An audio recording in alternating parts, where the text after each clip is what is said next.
Boker Tov à tous et à toutes. Quand il y a eu la manne qui est descendue la première semaine pour Am Israël a ramassé tous les jours la manne.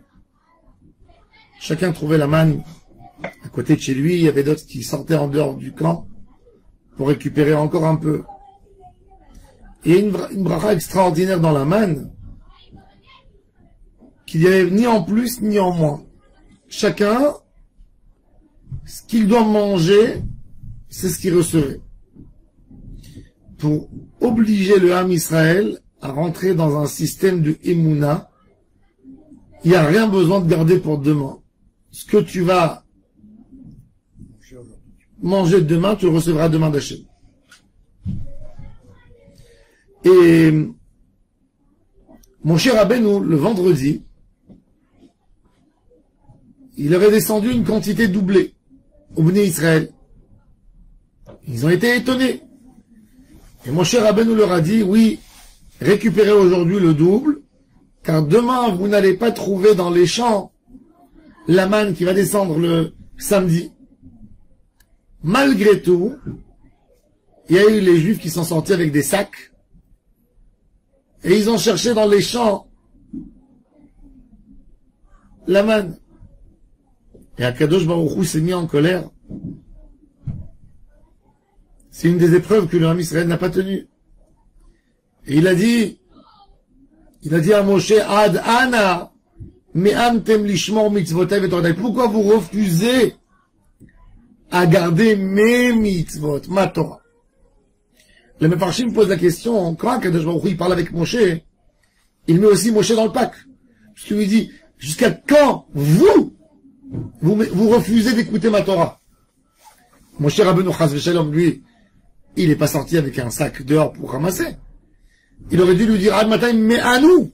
C'est comme me'antem, comme si c'est toi et Aaron, que vous êtes fautifs.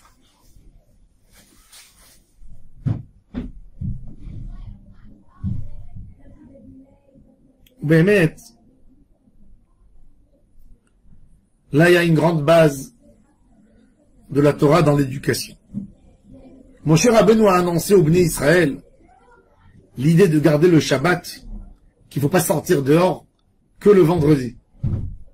En surprise, c'est écrit que vendredi, c'est tombé le double de la quantité. Et moi je leur dis, ah oui, en fait, il faut aujourd'hui ramasser même pour demain. Parce que demain, vous n'allez pas le trouver dans les champs. C'est-à-dire que mon cher Rabbeinu a préparé les enfants d'Israël pour Shabbat quelques heures avant. C'est vrai, ils étaient tous là. Mais tu dois les préparer déjà une semaine avant. Depuis dimanche, leur expliquer le Inyan du Shabbat. Si un homme ne se prépare pas à une mitzvah, il base la mitzvah. Il fait pas bien la mitzvah. Pour faire une mitzvah, si tu veux donner la motivation à tes enfants, à ta famille de faire une mitzvah, il faut en parler de la mitzvah. Une mitzvah doit être programmée. Par exemple, on a besoin de construire la soukha, pas en dernière minute. On prévoit, on commence avant Kippour déjà, on fait sortir tout ce qu'il y a à faire sortir du marsan, on ramène, on met dans le balcon, on prépare, on débarrasse. Après Kippour, on commence à monter la soukha, le lendemain on met les draps, après on met les décos, après on fait rentrer les meubles. Pour Pessah, tu viens pas en dernière minute. Et tu amènes les choses du Seder Allé. 2 jours avant Pessah, on fait Pessah. Parce que là, tu rates toute la pêche, l'amour qui vient dans les esprits des gens. Elle est ratée. Elle est ratée.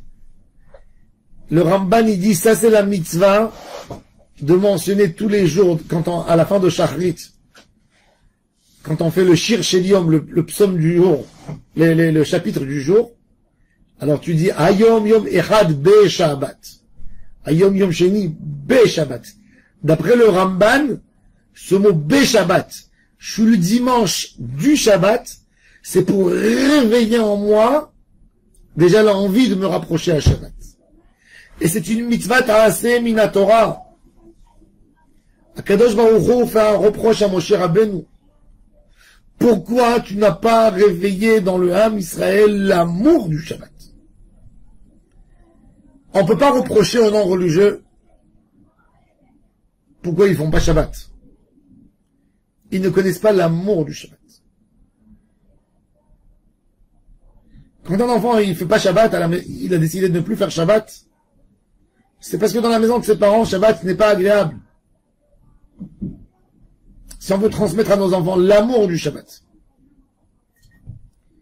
il faut que notre table de Shabbat soit la plus belle, que ce soit le moment le plus agréable, que ce soit un moment où on languit Shabbat. Shabbat, il faut languir Shabbat. Shabbat, il faut se préparer à Shabbat. Il faut que l'homme soit le roi de la famille, la femme, la reine de la famille. Si Shabbat, c'est régler les comptes de toute la semaine, c'est plus un Shabbat. Et c'est là que les enfants, ils deviennent des Mechalel Shabbat. Ils veulent plus du Shabbat. C'est connu que dans les familles séfarades, la majorité des gens ont refait Teshuvah grâce aux belles tables du Shabbat. Même les gens qui se sont éloignés à un moment, n'ont plus étudié dans des écoles juives, sont partis en France. En fin de compte, c'est quand la famille, il y a un des frères qui a fait la Teshuvah, il a recommencé à faire les beaux repas de Shabbat comme qu'il y avait, toute la famille s'est réunie autour du Shabbat, et doucement, doucement, ils se sont remis avec les invitations des Shabbat et des fêtes.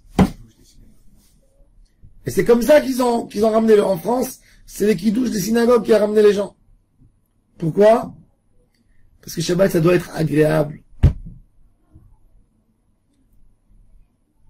Chez les gens qui font pas Shabbat, malheureusement, il n'y a même pas d'occasion pour voir la famille. Tu t'imagines, 6 jours durs, et le 7e jour, bon, on travaille pas, mais il n'y a personne. Il n'y a pas une table, il n'y a rien à préparer, il n'y a pas tout le monde autour. Baou Hashem, chez nous, dans le Ham Israël, une belle table, et il faut que chacun, c'est des occasions pour réveiller, pour expliquer l'importance. Il faut pas qu'il y ait un repas de Shabbat sans un Dvar Torah, quelques chants du Shabbat, 2 chants de Shabbat chaque repas, pour donner le goût du Shabbat. Mon cher Rabbeinu, Akadosh lui dit, tu as profané le Shabbat. Pourquoi? Parce que tu es parti les avertir à la dernière minute.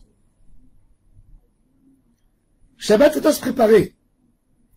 La Gemara raconte sur Shammai que depuis dimanche, il préparait son Shabbat. Il allait au marché et il voyait un beau fruit, il disait, je l'achète et de Shabbat. Le lendemain, il trouvait mieux, donc il mangeait le fruit d'hier et il gardait le deuxième pour Shabbat.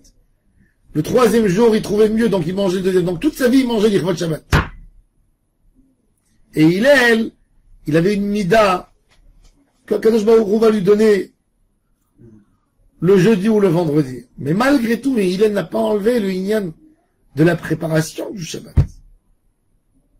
Et là, on voit quelque chose d'extraordinaire. Le Al Shir HaKadosh nous dit, et avec ça je vais terminer, nous on croit que la mitzvah, c'est une tâche à accomplir. C'est-à-dire, on fait un V, ça y est, mission accomplie. Faux. La beauté de la mitzvah, c'est être avec Hachem dans l'esprit.